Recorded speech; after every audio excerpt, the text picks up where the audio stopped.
I-replace na po natin tong engine block. Gamit lang po natin liha na dinikit po natin na sa salamin na makapal. So para po bantay ito mga boss, kasi kailangan pag nag-overheat itong makina na to, hindi lang ang cylinder head na i-replace po natin, kundi pati itong engine block nya. Kasi ito mga boss, sa sobrang overheat, minsan itong liner bumababa siya. Kaya minsan hindi po siya nagpapantay itong block niya, minsan nabibingkong din po ito. Kaya pag kinabitan po ng bagong cylinder head gasket, pag hindi ni-replace ito, baka masira agad. Ngayon makikita po natin kung pantay itong engine block na to pag niliha po natin.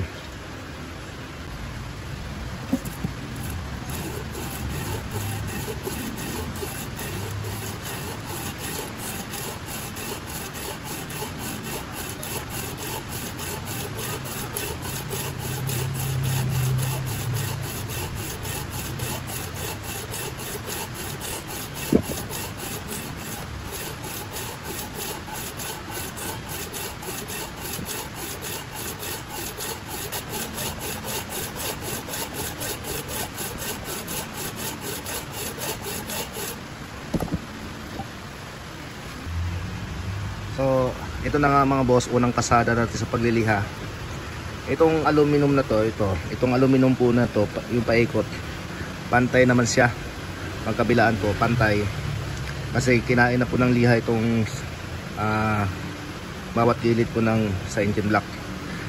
At dito naman sa liner, dito sa number 4 na liner, so dito po kinain na po siya, kinain ng liha.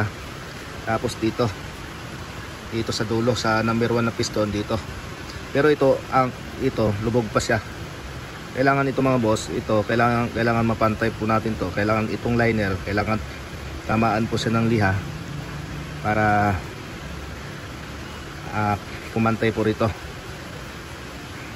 Kailangan habulin po natin itong mga boss, itong liner, kailangan siya kainin ng liha para pumantay po ito.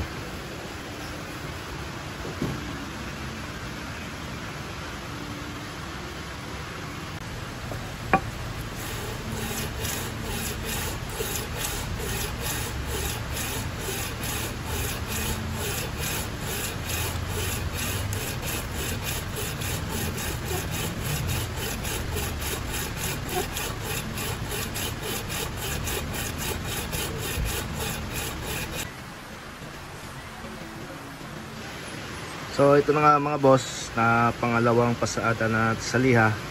So dito bumabakat na yung liha natin. Pero dito sa kabilang side, dito wala pa siya. Kaya kailangan pantayin po natin ito maigi. So dito wala pa.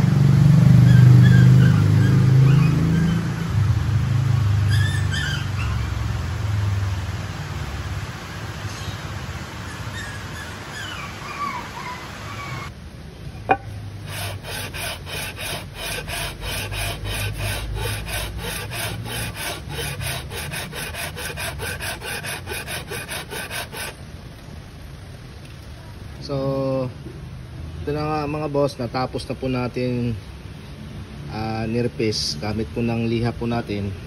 So dapat po ito ang magiging kain po ng liha. Kailangan pati po ito na liliha po para pantay siya rito sa pinaka block. So itong liner okay na, inabot na po siya ng liha. So ito lang po. Kaya bago natin ikabit yung bagong cylinder head gasket, kailangan po i-repis din po natin to para lapat na lapat siya pag kinabit po natin ang kanyang gasket. So ito na po, okay na po ito.